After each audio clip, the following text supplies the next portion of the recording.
Hello everyone. Welcome to my channel.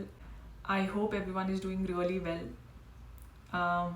It's been 4 months that I have not posted anything. But since I decided to make a video, I thought why not start with a topic to discuss that almost all parents struggle with: writing. Yes, I know. Writing अपने में ही एक बहुत important topic है, but writing in autism and how do we begin, where do we begin with, is more important.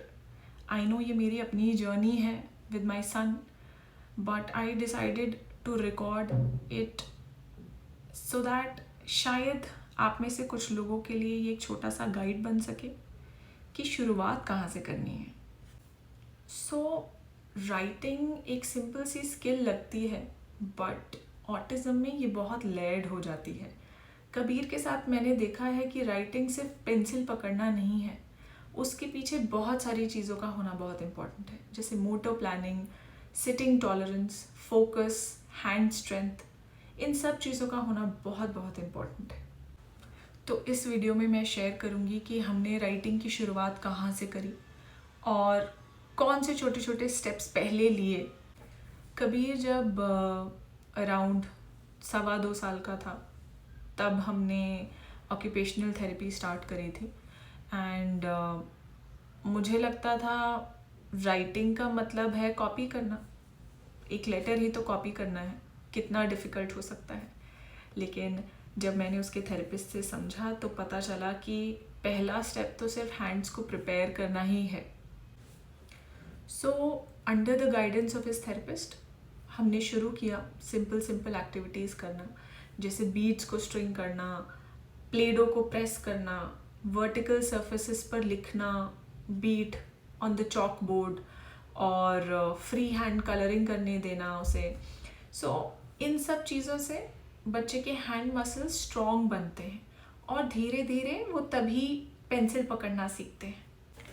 तो अगर आप अपने बच्चे के साथ राइटिंग की शुरुआत कर रहे हैं तो याद रखिए, start with pre writing activities जैसे clay, blocks, colouring, tracing lines. Play with clay और प्ले डो, उससे बच्चों को रोल कराइए, प्रेस कराइए, पिंच कराइए, इससे फिंगर स्ट्रेंथ बढ़ती है. ब्लॉक्स को स्टैक करना सिखाइए, it will improve the grip and the hand and eye coordination. Colouring inside big shapes, उससे कंट्रोल डेवलप होता है. Tracing, standing lines and sleeping lines only, and curves. So जैसे मैंने बताया, डोंट रश इनटू लेटर्स और numbers और वर्णमाला लिखवाना शुरू करना.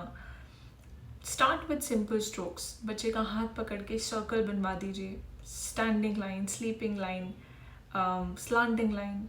Use sand for writing, foam for writing.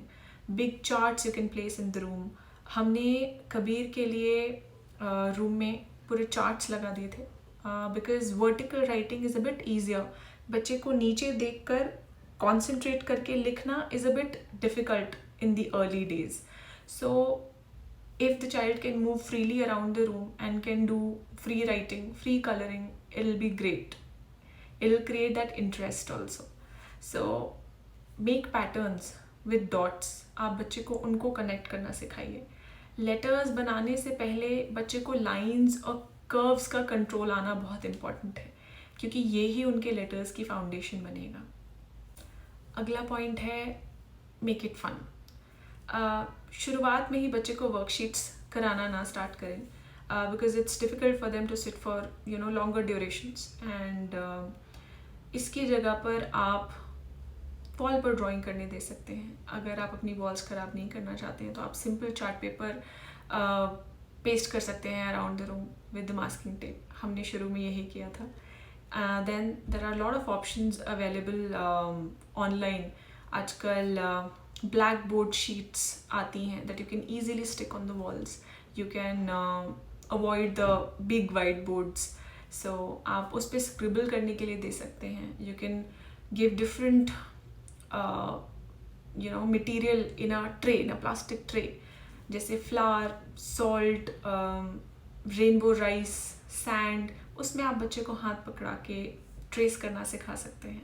You can give them various different crayons, markers, finger painting. आप खुद भी बच्चे के साथ कर सकते हैं. It will develop that interest in them. Last but the most important step of all, celebrate the small wins. एक छोटी लाइन खींचना भी एक बहुत बड़ा स्टेप है. हमारे बच्चों को ये एक छोटा सा स्टेप करने में भी बहुत मोटर प्लानिंग लगती है, which is difficult for them. I have learned it after a very long time. So when they do it, praise them verbally, make it a big deal. जो भी उनके लिए positive reinforcement है, stickers, stars, something to eat, please उन्हें दीजिए. Make short videos and click pictures of their progress and show it to them. हमें लगेगा कि उनको अभी समझ में नहीं आएगा, but आएगा. राइटिंग एक दिन में नहीं आएगी, लेकिन हर छोटी प्रोग्रेस को सेलिब्रेट करके हम अपने बच्चों को मोटिवेट कर सकते हैं. तो याद रखिए, प्री राइटिंग से स्टार्ट कीजिए, स्ट्रोक्स पे फोकस करिए, राइटिंग को फन बनाइए और हर छोटी सक्सेस को सेलिब्रेट कीजिए. जैसे मैं हमेशा कहती हूँ कि कंसिस्टेंसी और पेशेंस से ही आप अपने बच्चे की राइटिंग जर्नी को सक्सेसफुल बना सकते हैं. राइटिंग एक जर्नी है और हर बच्चे का अपना अलग पेस है. कबीर की राइटिंग जर्नी अभी भी चल रही है. हर एक दिन एक नया स्टेप होता है. Some days we move forward, some days we take a step back. तो मैं आपको encourage करूँगी कि राइटिंग को एक प्रेशर फ्री जर्नी ही बनाइए. ये वीडियो एक स्टार्टिंग पॉइंट है. आगे के और वीडियोज़ में मैं आपको डिटेल्स में स्ट्रैटेजीज शेयर करूँगी कि हम कबीर के साथ क्या क्या करते हैं और कर रहे हैं, क्या हमने स्टार्टिंग से स्टेप्स लिए और अब हम क्या कर रहे हैं, सो दैट इट इम्प्रूव्स. अगर आपको ये वीडियो हेल्पफुल लगी हो तो please like and subscribe and comment करके अपनी जर्नी भी ज़रूर शेयर कीजिए, because together we can support our children better. Thank you for watching. See you in the next video.